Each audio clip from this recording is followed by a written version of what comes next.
મારું નામ બેચરભાઈ ઓથી, કડવાપતિ કન્યા કેળવણી મંડળના પ્રમુખ તરીકે હું જાહેર જનતાને અમારા પટેલ સમાજનું જે સીતારામ ચોકમાં મહાસભાનું આયોજન કરવામાં આવેલ છે એમાં બધાને આમંત્રણ આપું છું. મહાસભામાં આ કાજલ હિન્દુસ્તાનીએ જે બફાટ કર્યો છે અને જે છોકરી ઉપર આક્ષેપ કર્યો છે એના વિરોધમાં આ અમે સભા બોલાવી છે અને એમાં અમારા સમાજના મોરબીના તમામ ટ્રસ્ટોના પ્રમુખો અને સેક્રેટરીઓ આવશે અને શિક્ષણ મંદિરના બધાય મહેમાનો બહારના અમારા સમાજના તમામ અગ્રેસરો આવશે.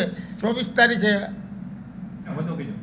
ટીડી પટેલ પાટીદાર સમાજ અગ્રણી આવતીકાલે તારીખ 9/4/2024 મંગળવારે બાપા સીતારામ ચોકમાં પાટીદાર સમાજનું એક મહાસંમેલનનું આયોજન કરેલ છે. એની અંદર અમારા અંદાજ મુજબ ઓછામાં ઓછા 25 થી 30,000 પાટીદારો ત્યાં એકત્રિત થવાના છીએ. જે કાજલ હિન્દુસ્તાની નામની એક વિકૃત માનસિકતા ધરાવતી સ્ત્રીએ પાટીદાર સમાજની દીકરી ઉપર સાવ જેને કહેવાય પાયા વિહોણ એવો ખોટો આક્ષેપ કરી વાણી વિલાસ કરી અને પાટીદાર સમાજની દીકરીને જે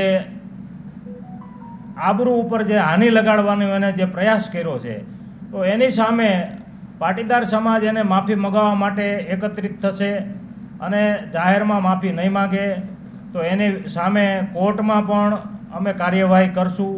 સમગ્ર ગુજરાતની અંદર અમે એના વિરુદ્ધમાં કાર્યક્રમો ચલાવશું અને ક્યાંય પણ ગુજરાતની અંદર સ્ટેજ ઉપર આવી વાણી વિલાસ કરી અને સમાજની અશાંતિ જે દોડનારી વ્યક્તિ છે એને સ્ટેજ ઉપર ક્યારે પણ સ્થાન ન મળે અને નમાદાર કોર્ટને પણ અમે અરજ કરશું કે આને આવી બેફામ બફાટ વાણી ઉપર સ્ટે મૂકવામાં આવે અને ભવિષ્યમાં ક્યારે આને જાહેરમાં કોઈ કાર્યક્રમમાં બોલવાની મંજૂરી આપવામાં ના આવે. અમને ડાયરેક્ટ કોઈએ સંપર્ક કરેલો નથી, ઇનડાયરેક્ટલી કોઈ વાયા વાત પાયા વિહોણી આવતી હોય છે, પણ એમાં અમને કોઈ તથ્ય અત્યાર સુધી લાગેલું નથી. હજુ જો મહાસંમેલન પછી માફી નહીં માગે તો સમગ્ર ગુજરાતની અંદર અમે આંદોલન ચલાવશું. જરૂર પડશે મોરબી બંધનું એલાન આપશું અમે, અને એથી પણ વધારે જરૂર પડશે તો જ્યાં આખા ગુજરાતની અંદર પાટીદાર સંમેલનોની વસ્તી છે ત્યાં તમામ જગ્યાએ અમે મહાસંમેલનોનું આયોજન કરશું અને આને જડબાતોડ જવાબ આપશું. એક સમય એવો આવશે કે એમને પણ એવું અહેસાસ થશે કે હવે આખા ગુજરાતમાં હું જ્યાં જાઉં છું ત્યાં મારા વિરોધનું જ વાતાવરણ ઊભું થઈ ગયું છે, તો આ ભૂલનો એને અહેસાસ કરવો જ પડશે.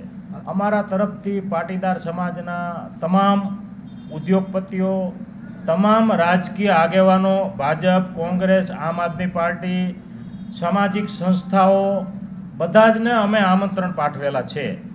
હવે એમાંથી આવવું કે ન આવવું એ એમનો પ્રશ્ન છે, પણ અમે અમારા તરફથી બધા જને આમંત્રિત કરેલા છે.